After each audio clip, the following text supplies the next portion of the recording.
Somos Sara, Pilar y Andrea y os vamos a hablar de la neuroestimulación del tibial posterior como opción para la fisura anal crónica.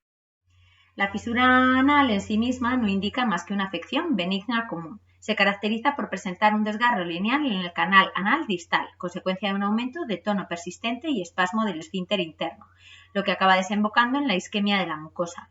La mayoría tiene lugar en la línea media posterior, seguida de lejos por la línea media anterior y afecta predominantemente a jóvenes y adultos de mediana edad. Para que sea considerada crónica, la sintomatología debe mantenerse más de 8 semanas, además de la hipertrofia de la papila anal, una úlcera con bordes enrollados y una base que exponga el esfínter anal interno.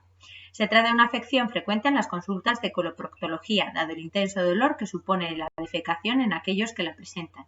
La incidencia real está subestimada, puesto que más del 80% de los pacientes que presentan patología no rectal benigna no acude al médico. Su etiopatogenia no es conocida plenamente, pero se considera que comienza con un desgarro del anodermo durante la defecación y que la repetición de traumatismos en individuos con estreñimiento contribuye a que la fisura persista.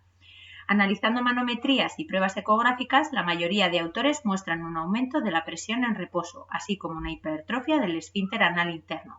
Cuando la fisura adquiere la condición de crónica, se asocia con una significativa morbilidad y una reducción en la calidad de vida de los afectados, que parecen presentar una alta comorbilidad de la psicopatología. Con la revisión bibliográfica se pretende justificar o no la opción de la neuroestimulación del tibial posterior como terapia eficaz para la fisura anal crónica. La oferta de tratamientos es amplia, desde la aplicación de diferentes ungüentos hasta la intervención quirúrgica. Pretendemos comparar las tasas de curación y recidivas, así como identificar los principales efectos secundarios de las técnicas, si es que los poseen. Se ha realizado una búsqueda de estudios y revisiones publicadas en las bases de datos de PubMed, de Pedro y en el registro de Cochrane. Como criterios de inclusión hemos aceptado todos aquellos estudios que cuentan con la electroestimulación del nervio tibial posterior como terapia para la fisura anal crónica. En cuanto a los criterios de exclusión, tenemos que reflejar el no haber descartado ningún estudio para la revisión, puesto que de más de un centenar de hallazgos, tan solo 5 cumplen con los criterios de inclusión. Se han revisado aún así 20 estudios publicados en las mismas bases de datos en los últimos 5 años de otras técnicas quirúrgicas y farmacológicas para conocer tasas de curación, recurrencia y complicaciones de las mismas y comprobar que los hallazgos coincidan con los encontrados en algunos de los estudios publicados que comparaban la técnica con otras terapias. La electroestimulación percutánea del tibial posterior parece tener efectos sobre el nervio sacro, por lo que si se reduce la hiperactividad del detrusor vesical, podemos pensar que puede tener también repercusión sobre el esfínter anal interno. De hecho, existen estudios que verifican una disminución de la presión anal en reposo significativa después de realizar 12 sesiones.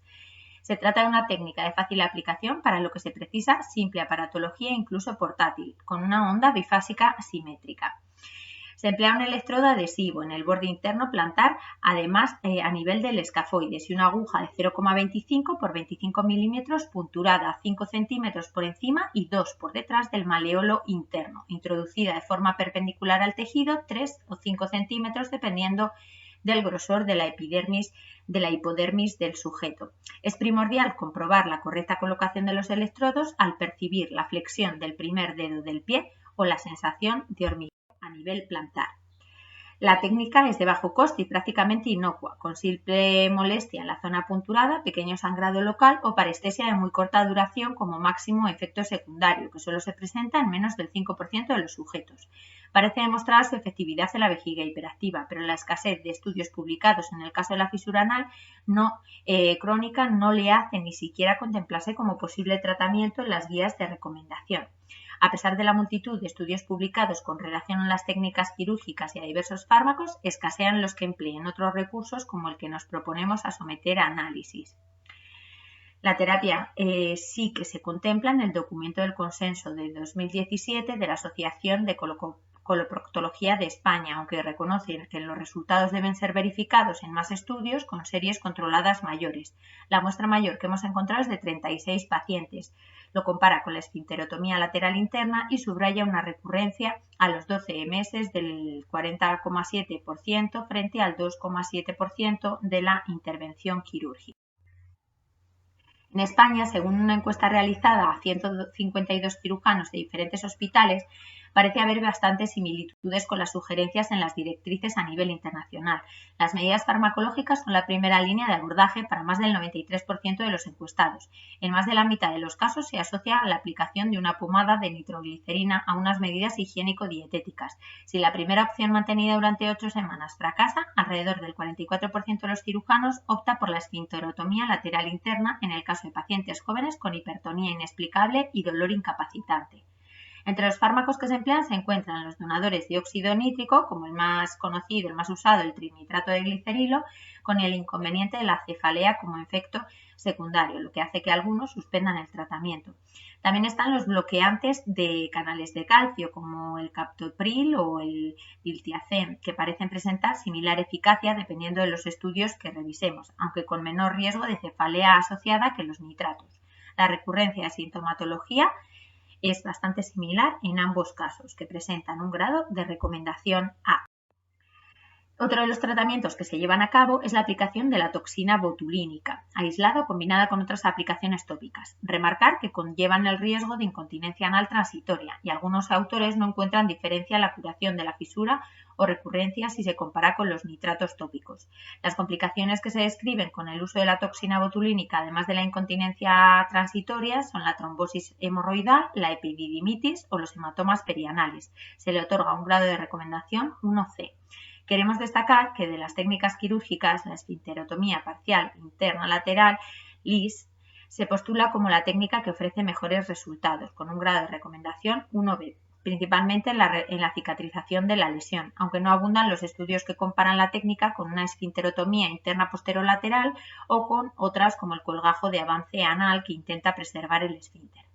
El principal inconveniente que presentan las intervenciones quirúrgicas es la secundaria incontinencia fecal. Hay estudios que le confieren menos de un 4,5% de riesgo de escape de gases e incontinencia a la LIS, otros que lo duplican, y el documento y consenso de la Asociación de Coloproctología Española habla de un 3,3 a un 16% de incontinencia temprana y tardía. Aún así, no todas las fisuras anales crónicas parecen ser candidatas a la cirugía, como es el caso de las fisuras en niños o las atípicas, múltiples, fuera de la línea media, irregulares o no asociadas al espasmo del esfínter. Como conclusiones, hemos podido encontrar tan solo 5 estudios publicados que analicen la neuroestimulación del tibial posterior como posible terapia para la fisura anal crónica, y solo uno de ellos con una muestra aceptable en cuanto a número de sujetos, por lo que no se puede afirmar que con tan escasos resultados la fiabilidad de la técnica. Aún así, los resultados parecen prometedores para poder competir con la esfinterotomía química. No debemos olvidar que no todas las fisuras anales son candidatas a cirugía y que los tratamientos farmacológicos más habituales tienen efectos secundarios como las cefaleas o están contraindicados en determinados pacientes. La posible incontinencia secundaria para alisar o seccionar el esfínter para mejorar la fisura crónica no es muy tentadora, por lo que creemos que es necesaria la búsqueda de una alternativa menos lesiva que ofrecer a los pacientes a sabiendas de que la recurrencia se presupone sea mayor que con la gold estándar, que es la LIS. Consideramos que merece la pena continuar con nuevas investigaciones de una técnica inocua, puesto que quizá puede aportar mucho por muy poco en una patología bastante frecuente como es la fisura anal crónica. Muchísimas gracias al comité científico y a todos los oyentes.